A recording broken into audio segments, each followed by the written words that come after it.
তার পিতা জনাব শাহজাহান খান সংসদ সদস্য হিসাবে দায়িত্ব পালনকালে ক্ষমতার অপব্যবহার করে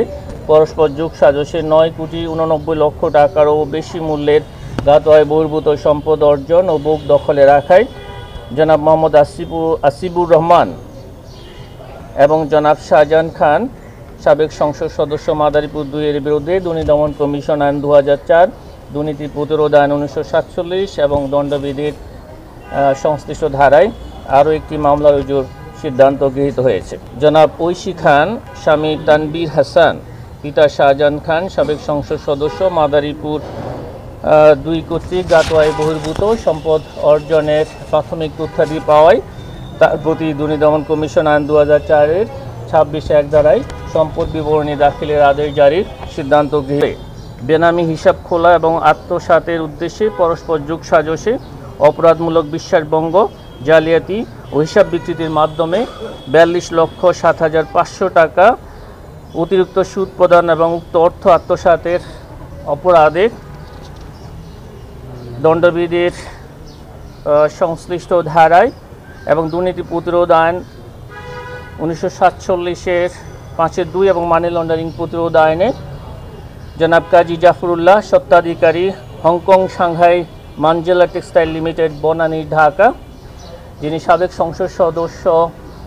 ফরিদপুর 4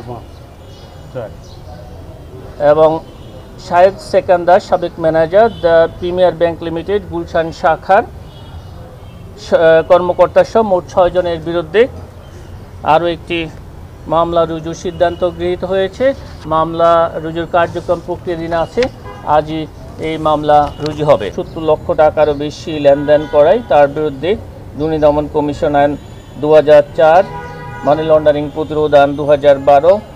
এবং দুর্নীতি প্রতিরোধ আইন 1947 এর সংশ্লিষ্ট ধারায়